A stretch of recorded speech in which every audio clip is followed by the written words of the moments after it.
It's my pleasure to introduce Aki Hayashi, who will be discussing how to distinguish lymphatics from veins and nerves. Dr. Hayashi is based at the Kameda Medical Center in Japan.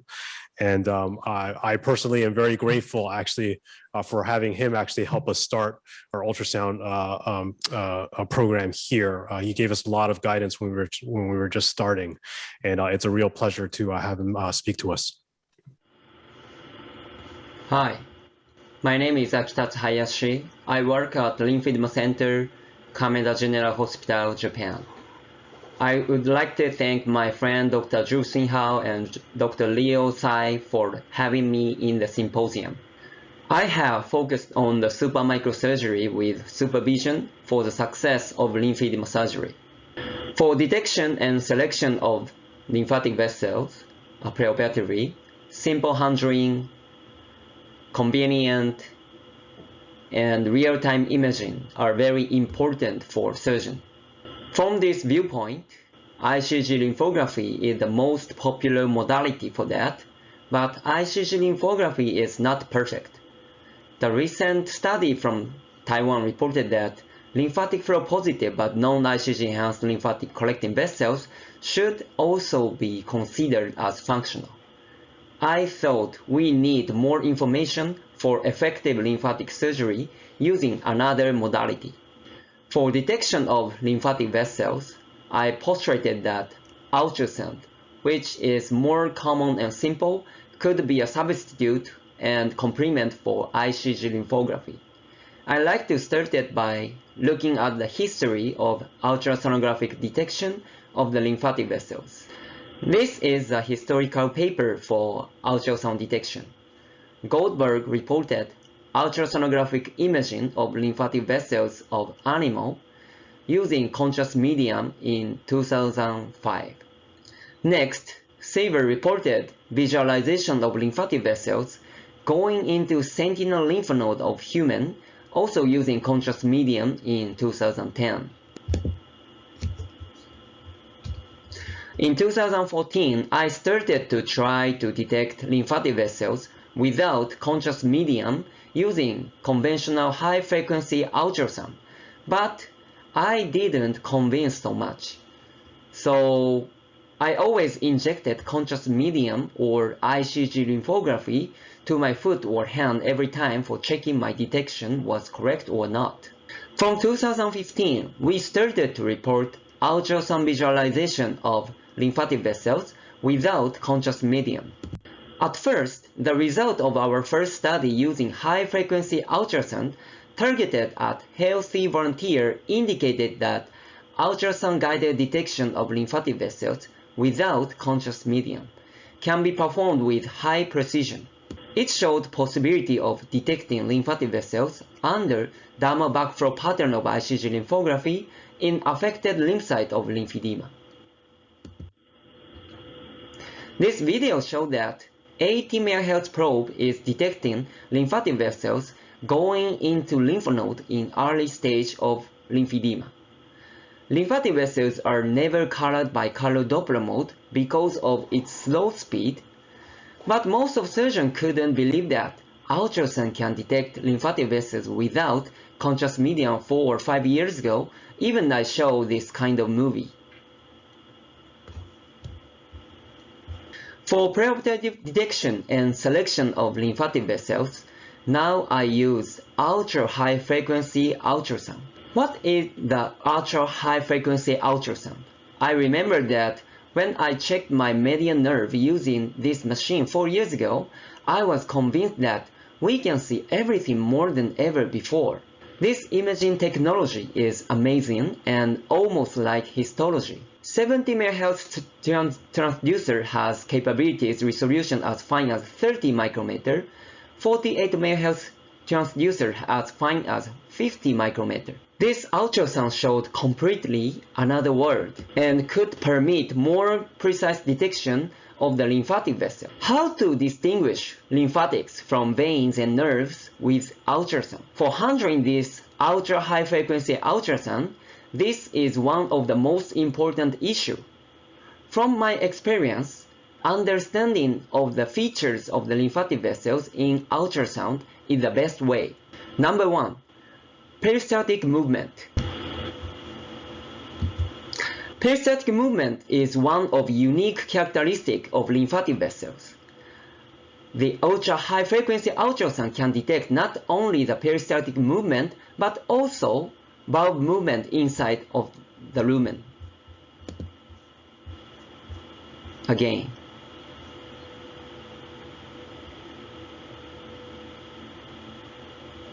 this is peristaltic movement of lymphatic vessels, and this video shows not only peristaltic movement but also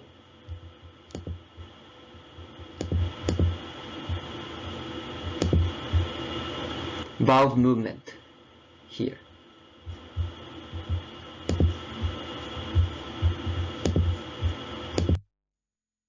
This is an image of short axis.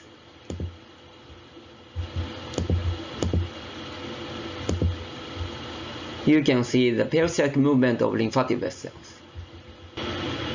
This is enlarged image here.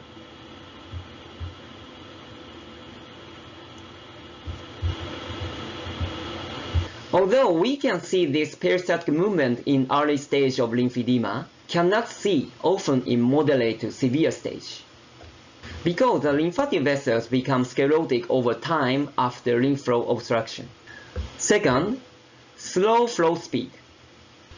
Lymphatic vessels were not colored by color Doppler mode because of its slow flow speed. With using this ultra-high frequency ultrasound, mosaic pattern can be seen in the vein, cannot be seen in the lymphatic vessels. So we can distinguish lymphatic vessels from vein with using even B mode. Third, luminal expansion with regional tissue pressure.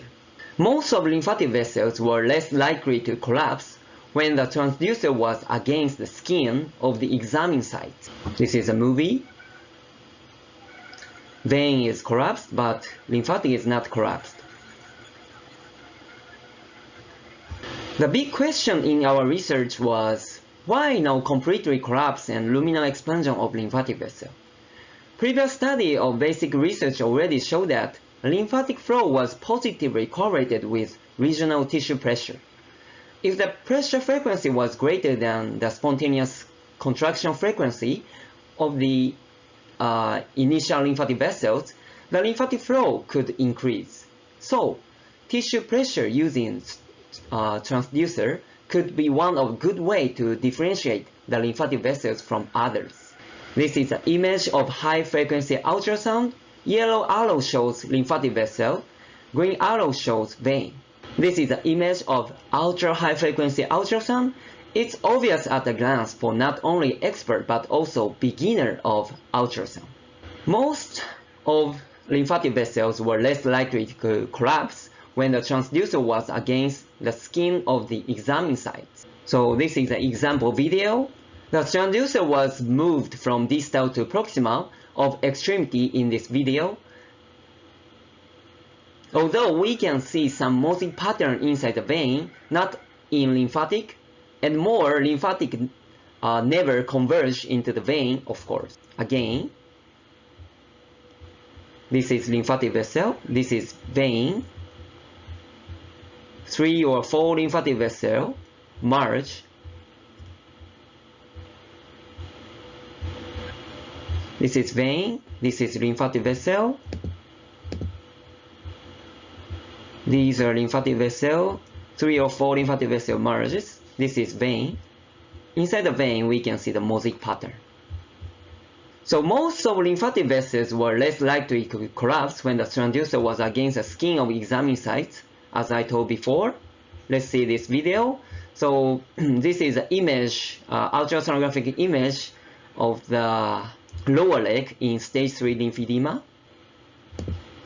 This is a lymphatic vessel, this is vein. You can see mosaic pattern in the vein, no mosaic pattern in lymphatics. So lymphatics is not so collapsed when the transducer was against the skin. Again, this is lymphatics, this is vein, Now the transducer was against the skin. This is lymphatic. So number 4 is run beneath the superficial fascia mainly. And number 5, merge from distal to proximal. Considering about differentiation from nerve, at first we should pay attention to the layer.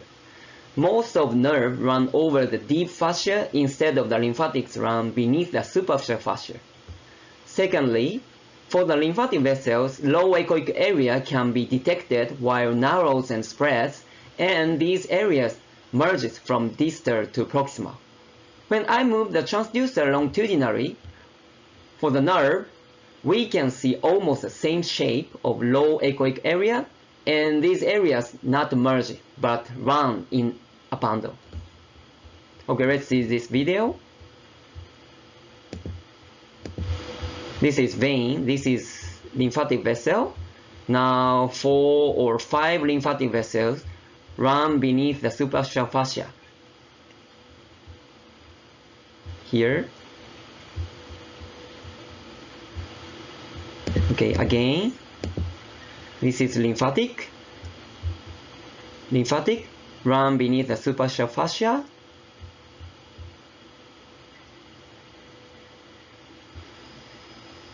Here. Okay, let's see the nerve. Nerve run over the deep fascia. Here is a nerve. So nerves never not merge but run in a bundle. Okay, again, please see here. See, here is the nerve. This is another funicle. So nerves not merges but run in a bundle. So this is another video. 3 or 4 lymphatic vessels merges in proximal side. Okay, let's see. Now 2 lymphatics merges here, and 3 lymphatics merge, and this is vein. You can see the mosaic pattern in the vein, not mosaic pattern in the lymphatic vessel.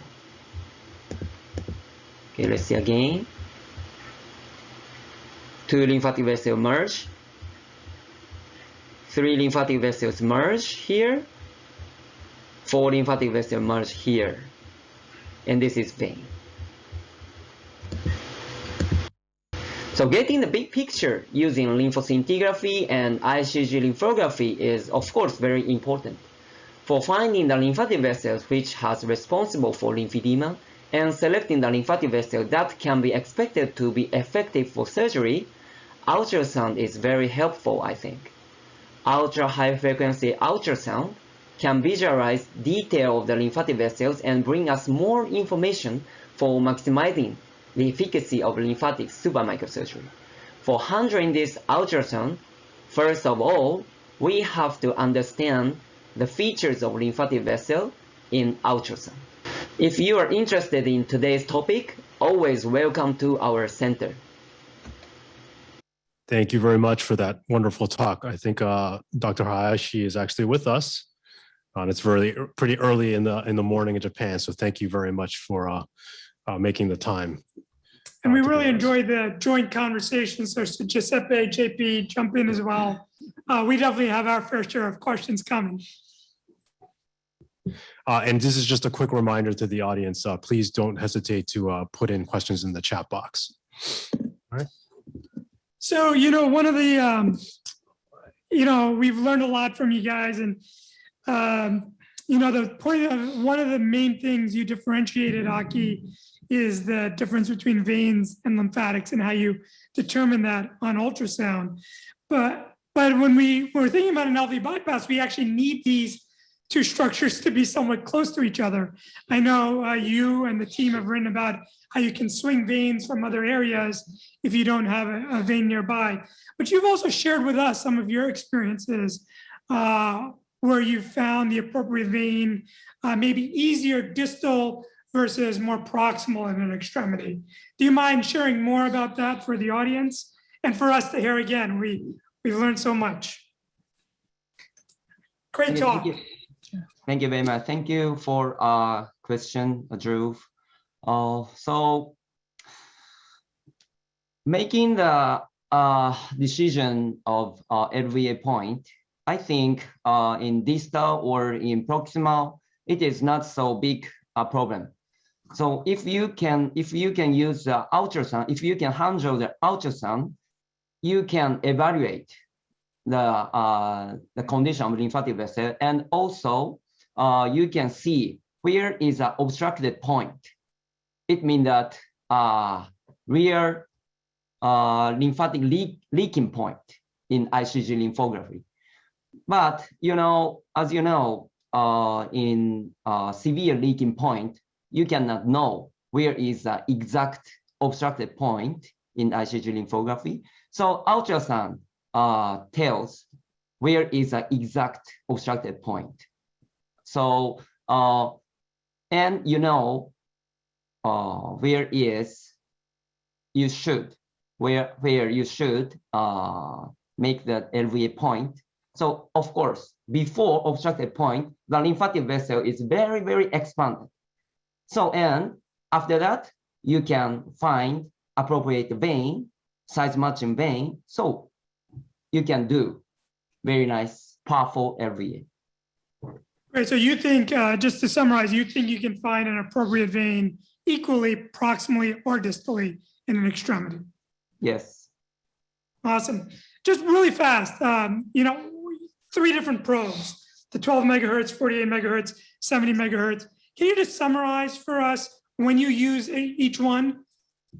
Okay, so the maximum depth of 70 megahertz is around 1.3 centimeter, and the maximum depth of 48 megahertz is around 2.3 or 2.4 centimeter.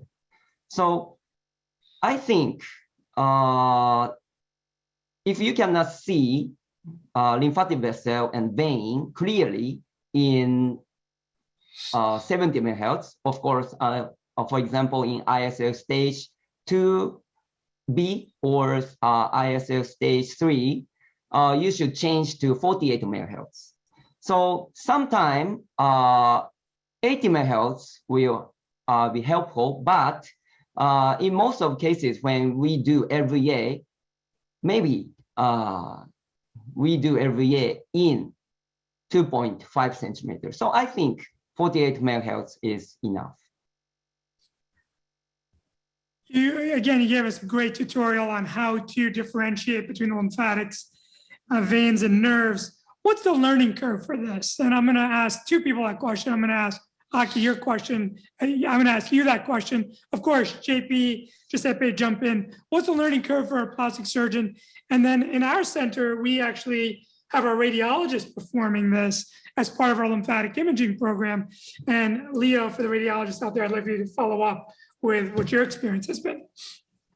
Yes, so I think, for example, your center is, in very lucky situation because you have very talented radiologist. So in that case, I think radiologists should do ultrasonographic imaging, but in most of center, I think in most of facility, I think we don't have a radiologist. So if for getting a good learning curve, I think we should do by ourselves at first. But if you don't know the exact imaging of lymphatic vessel, maybe you don't know which is a vein, which is lymphatic vessel, which is nerve. So I think the exact education like today's presentation, I think this is very important. So before detecting the lymphatic vessel by ultrasound, you should know what is the exact imaging of lymphatic vessel, and of course, differentiation between the lymphatic vessel and another structures. Just to make it more objective, how many cases do you think a plastic surgeon needs to do before they can get to where? Yes, so from my experience, at least 50 cases. Yeah. About how long does an exam take? Just quickly. So how long would you say that you spend scanning? Okay, so for one lymphatic vessel? Yes. Of course, just only 20 or 30 seconds. Okay. Yeah. And then for a whole limb, when you're doing an exam, how long does that typically take? It might take longer, obviously, I guess, the more advanced disease. Pardon? Sorry. Oh, how long does it take to scan a limb? Not being that obviously the depth is very limited and the field of view is pretty small. Oh, okay. So, in that case, it is very difficult to differentiate with, a single nerve or a vein. So, and also lymphatic is very, contracted. So in that case, I think 2 or 3 minutes. Okay, so it doesn't take very long. Yep. Let me jump in here, I think, to clarify a little bit more. I think as for the radiologist, in the beginning of our setup, we did have the radiologist come in and explain to us and teach us how to use the ultrasound. What are the each dials and the devices for, and we had to learn. But now, as Aki and said, and probably Giuseppe is the same, we have our residents or fellows or myself do it directly. And the advantage of this is that we get to talk with the patients and we get to tell them, hey, this is probably the most likely site we're going to do the LVA. Is this scar okay for you? So it's a communication tool for us, not only to detect where the lymphatics and the veins are, but also help to communicate with the patients and educate the patients at the same time. So I think there are some advantages and disadvantages of having the radiologist design the preoperative imaging that's found through the ultrasound. And if you have a radiologist, that's great. But if not, I think the learning curve probably for in our hands, which the resident teaches, senior resident teaches the junior residents, I would say is around 20 to 30 cases. And I think Aki said 50 to really have a great understanding. So I think it is doable in the hands of a plastic surgeon, especially a junior resident. It has a small learning curve, but I think the advantage is that we get to communicate directly with the patients and educating and really allow, by examining ourselves, allowed to sort of have a more definite planning prior to the actual LVA. So again, if you have a radiologist, that's great, but if not, I think it's doable in the hands of a plastic surgeon. And I think the same thing goes, and I know that we're not actually talking about perforator flaps, but we also do our real-time imaging for perforators the same way. The residents or fellows or myself do it, and that way we correlate with surgery, how long the pedicle length we need, where is the best perforating vessel. So I think there's a lot of advantages in doing it yourself. But if you have the convenience of the radiologist and the expertise of the radiologist, then I think that also works fine. Beautiful, JP. You're making it human. It's not just about ultrasonography. Yeah. Well, I can comment certainly from the radiologist perspective. I think Dr. Hong actually brought up a good point in that, a lot of the background of how to use an ultrasound machine, that sort of stuff is not something that, I necessarily have to worry about because I've already learned that. So much of the learning curve for the radiologist is really understanding what to look for and how to interpret the images at this particular resolution. So most of the frequencies that I usually operate at are between 5 and 12 megahertz. And so I think the first time I saw these images on these 48 megahertz, 70 megahertz, it really is like, it's a very different sort of, it takes some getting used to.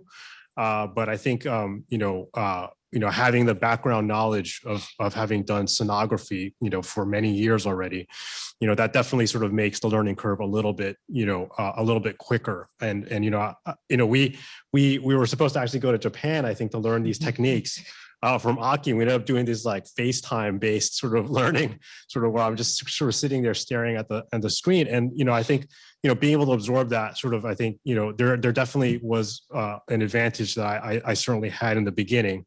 I think sort of longer term, if you do a couple of dozen of these cases, it probably evens out over time. And so, that's just my thought on it. But, I think I've done probably about a dozen at this point. And I'd say probably past the fifth, sixth case, I started getting sort of comfortable. What I really wanted to wait for was the first confirmation intraoperatively that what I was looking at was actually what he was seeing. And so once that confirmation came in, then that it's just really just the confidence level for me. But that was sort of our experience so far. Absolutely. And I definitely think you bring up a great point, JP. I mean, this is going to be a cross-contamination of knowledge and experience. And I anticipate this being translated to the operating room before long. Real fast, do you guys use the high-frequency ultrasound to find the valves in the veins that you're targeting to make sure to try to minimize backflow as well? It seems like that would be pretty easy to do. Yes. May I add also something, because I think the JP says something very important about the communication too with the patient, which is very important.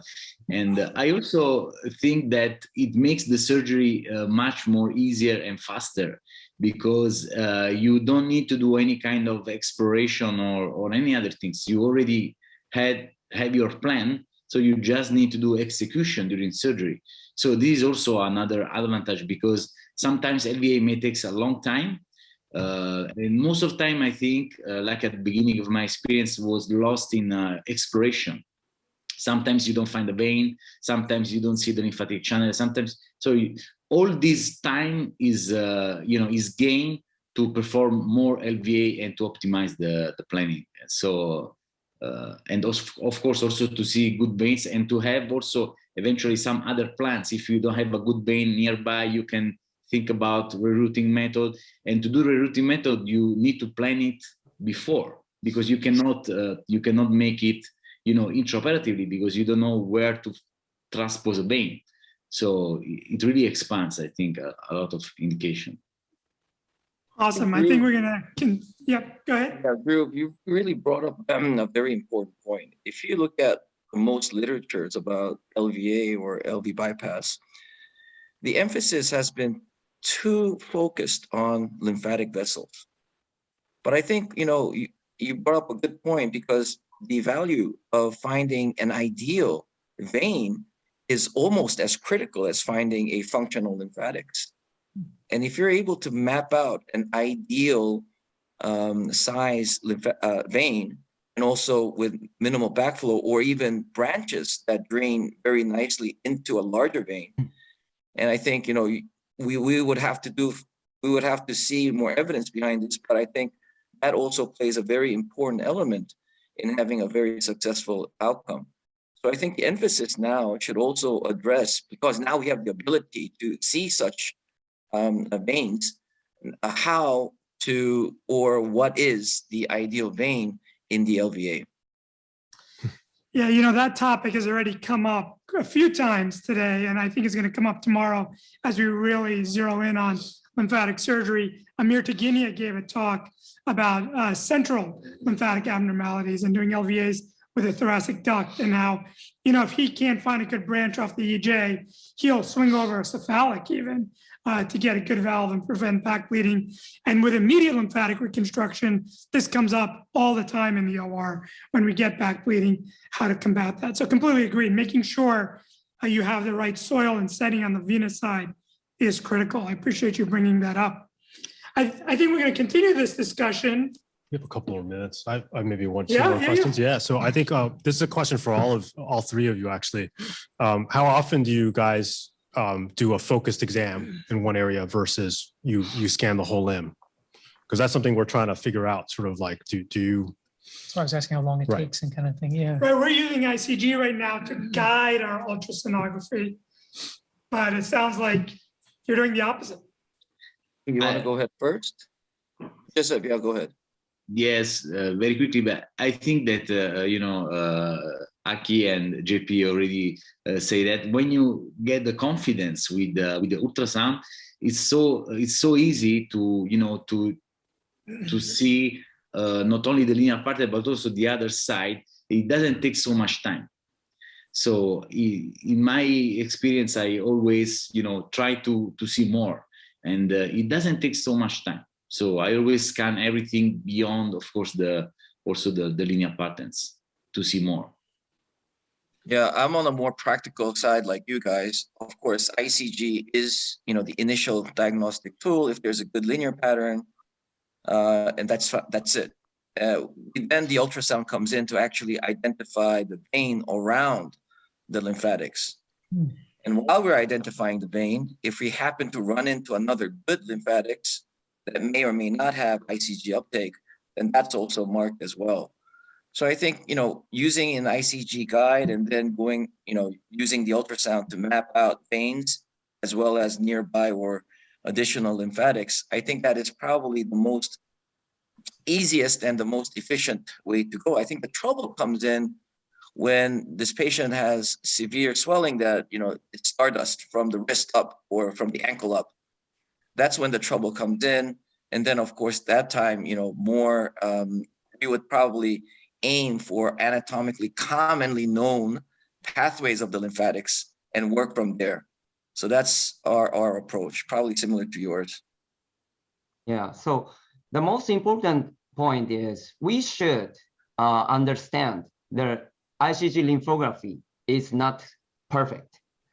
So, okay, so for example, the patients complain about the heaviness or numbness around the lateral side of lower limb, but ICG lymphography show no leakage there.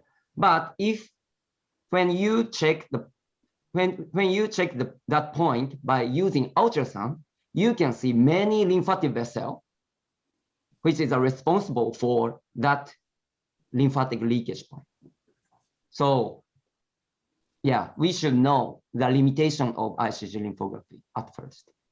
Also empiric in this discussion is a baseline knowledge of where the main lymphatic pathways go. And just empirically in hearing Aki, Giuseppe, and JP speak, where those pathways are. It's something we are focusing on in our research. With immediate lymphatic reconstruction, we're doing ICG lymphography on all of our patients preoperatively, quote unquote, normal extremities. And we're actually trying to characterize where do the normal pathways go, what percentage go, lateral, medial, both. And I think as we gain more knowledge on that front, it's also going to contribute to speed, efficiency, and what we do with ultrasonography. So really beautiful concepts.